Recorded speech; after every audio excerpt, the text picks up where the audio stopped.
Hey guys, welcome back to my channel. I hope you are having a great weekend. I wanted to sit down and do a purchase or pass video. I've been filming a lot of end of the year videos, like the best makeup of 2019, the worst makeup of 2019, and I have some of those videos coming next week, but I thought I would take a little break to do a purchase or pass video, talk to you guys about new makeup. I've been filming a couple of anti-haul videos during the month of December, and like I've mentioned in those, I'm not planning on buying anything else for the rest of the year, and at this point, 2020 is only a few weeks away, but there are a few products that caught my eye that I'm adding to my wish list to maybe pick up eventually, a few that I'm not going to buy, so I thought we would just sit down and talk about them. So Trendmood created her first box. She specifically said that it's not a subscription box, but essentially she was offering a bunch of products for a discounted price. And initially she was kind of teasing this, so I signed up for the launch email, so when there was more information available, I would get an email. That was a few months ago.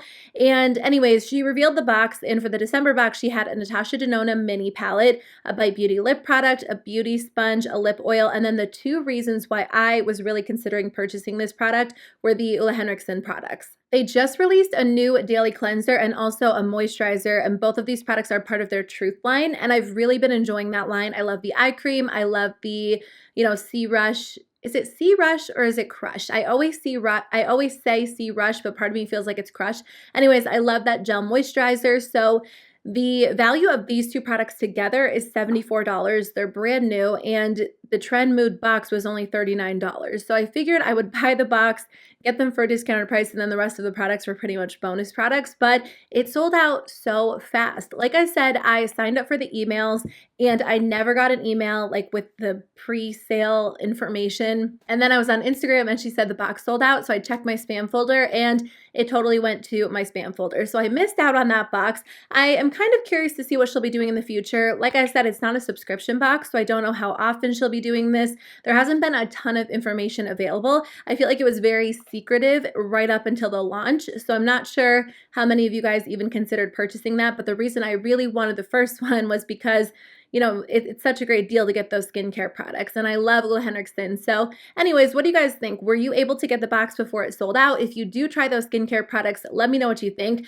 I might try them down the line. I probably will at some point in 2020, but I was just hoping to get the box, get a discount, and maybe get a few bonus products. Okay, so I just mentioned this in my last purchase or pass video, or maybe it was an anti-haul video, but I was saying that Tarte had kind of teased this yellow themed eyeshadow palette, this bee themed eyeshadow palette, and then we never heard anything about it ever again. And then I think it was the next day they actually released it, and a bunch of you guys were tagging me on Instagram like, here's the palette. So Tarte just released this BU eyeshadow palette. It is available now for $27 on the Tarte website, and it's actually part of their sister brand Sugar Rush. It's actually a super cute palette. I really like the design and the colors and the theme, and out of all of Tarte's eyeshadow palette releases, at least over the past year or two, this one probably intrigues me the most. I am tempted to try it. I mean, the texture of the shadows look like they're going to be really smooth. They almost look like the ColourPop Super Shock shadows, but I don't know if it's just the imprint, if it will actually be good. Tarte's eyeshadows typically don't work that well for me. I know a lot of people enjoy them, but I find them to be a little bit more dry. The main reason why I don't think I will end up purchasing it is just because I have so many eyeshadow palettes with a very similar color story. This kind of reminds me of the ColourPop Yes Please palette.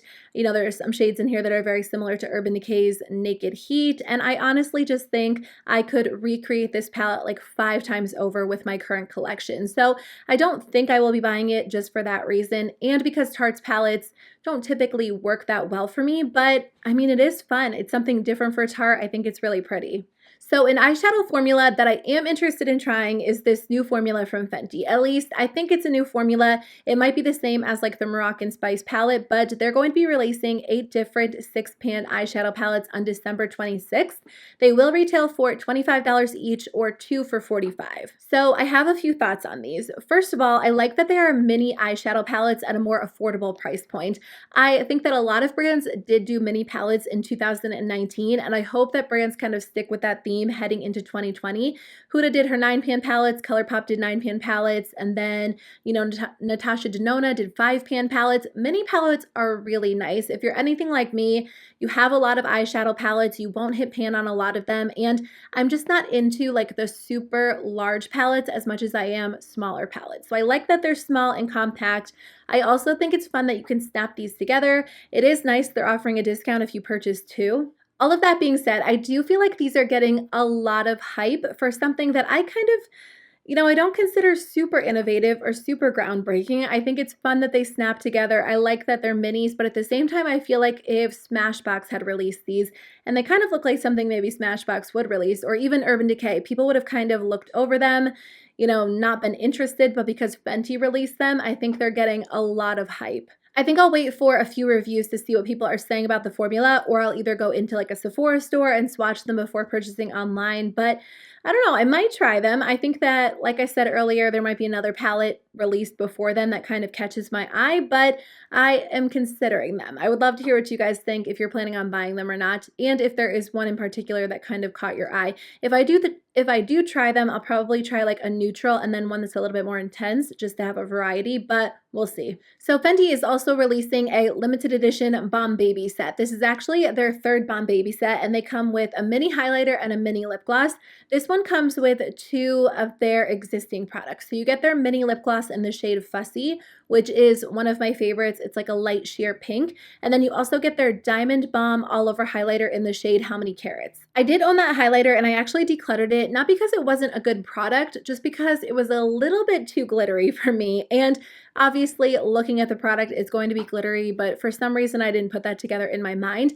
I just didn't find myself wearing it very often. I thought the texture was really interesting because it was kind of like a cream to powder texture, very lightweight, kind of bouncy, and it looked pretty on the skin, but as somebody who's not into like super glittery highlighters, it didn't make a lot of sense for me to keep it in my collection. But I know a lot of people like that, so even though I personally won't be buying this, I did want to throw it out there for any of you who have been considering either trying that highlighter or wanting to try more Fenty products. I love that they offer like so many minis. I think Fenty does a good job with that because highlighters and lip glosses seem to last forever, so it's really nice that you can get two minis for $25, and this will be available on December 26th as well.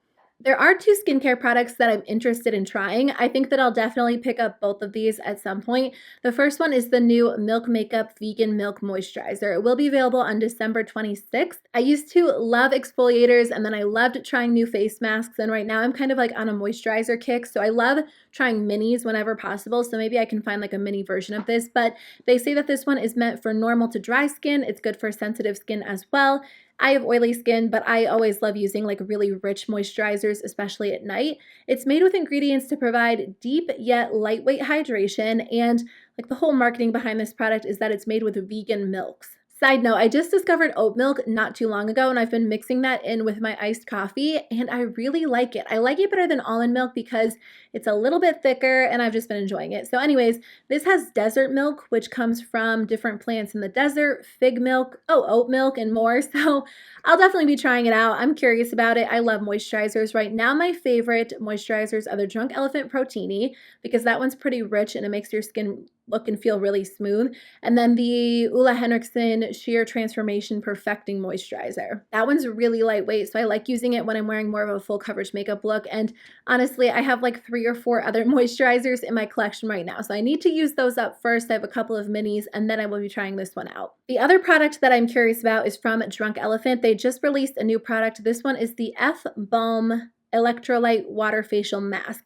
It will be available on January 1st for $52. It's a cooling overnight mask that's supposed to plump your skin and rehydrate hungover, parched skin, making it supple, and then also improving signs of damage, uneven texture, tone. I'm not a skincare expert, so sometimes I'm like a little bit hesitant to touch on skincare on my channel because I know so many products work differently for so many people, and people have very strong opinions about skincare, which is why I don't talk about it too often, but I'm always learning too, and you know, you can always do your research, but essentially it comes with an electrolyte blend, which is vital to help maintaining hydration levels, vitamin F, which improves your skin's texture. It also reduces redness, which is something that I could use, and niacinamide, which helps improve signs of aging and uneven skin tone and texture. But essentially it can be worn as an overnight mask, and because I'm all about the hydrating skincare products these days, I will definitely be trying this one out. So BH Cosmetics recently released this Crystal Zodiac palette, which comes with 25 eyeshadows and highlighters for $27.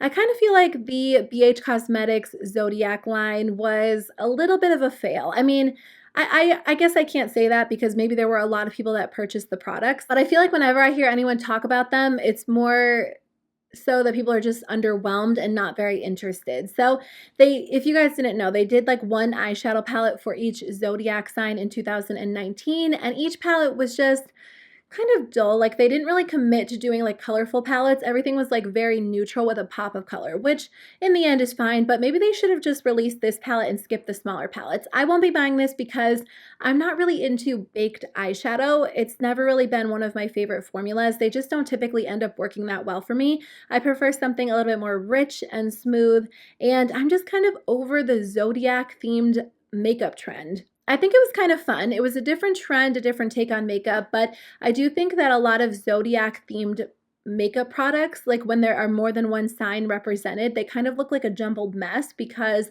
there are like colorful shades, neutral shades. I kind of want to see something different. So I won't be buying this palette, but it will be available if you guys are interested. So Stila has a new lip product. These are the Shine Fever lip vinyls. They provide full coverage, intense color, and long-lasting shine. I feel like they used to have these. I remember having a lip product with the word vinyl in it. Yeah, here they are. Stay All Day vinyl lip glosses. I swear that I had like a bright, I think this is the one.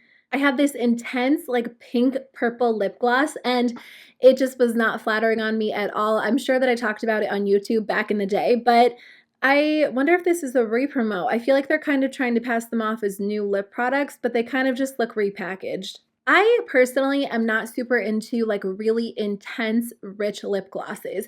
I want something that's a little bit more sheer and a little bit more forgiving because I either like to wear lip gloss on its own or over lipstick or over lip liner. And when it's really rich and like super full coverage, I just feel like it's very high maintenance, really messy. So I don't get into them. If I remember these right, I also feel like the lip vinyls were very, very sticky. It could be that they improved the formula. Maybe it's a little bit different, but it definitely still sounds like a really intense, rich gloss. So are you guys into really pigmented glosses, or do you like something a little bit more sheer? I think when it comes to my makeup in general, I prefer more of a sheer formula, whether it is that's definitely not true. When it comes to lip products and cheek products, I like more of a sheer formula. But when it comes to foundation and eyeshadows, I like a rich, intense formula. So I was going to say when it comes to makeup, I prefer sheer, but that's definitely not the truth. Okay, I wanted to touch on this new product from Urban Decay. They did send this to me in the mail as PR, but I would have purchased this on my own. I actually saw a sneak peek on Instagram and I added it to my purchase list, and then I did get it in the mail. So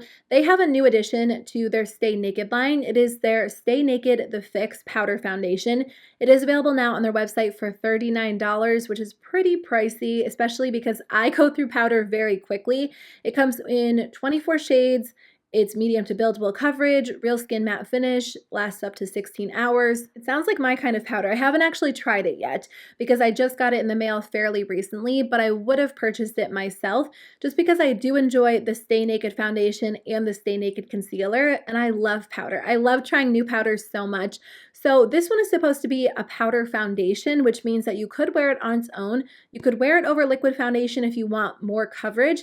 It might actually pair really well with their Stay Naked foundation, which is more like medium to buildable coverage. So you could probably really build it up and get more of a full coverage look if you pair the powder and the foundation together. But anyways, I did want to kind of touch on that because a lot of you guys were asking me if I was planning on purchasing it because you know that I love trying new powders. I totally would have purchased it myself. In fact, I think the shade they sent me is a little bit too light, so I might end up purchasing a deeper shade. I have to say that Urban Decay has been doing such a great job with just their PR practices in 2019. As we all know, a lot of brands are very wasteful when it comes to PR, and they send out like every single shade, or they send out extravagant, elaborate packages. I do think brands have really cut back on that, and honestly, I don't get that much PR. I get PR, don't get me wrong, but I'm very selective. I don't accept PR from a lot of brands if I know that I won't feature their products on my channel.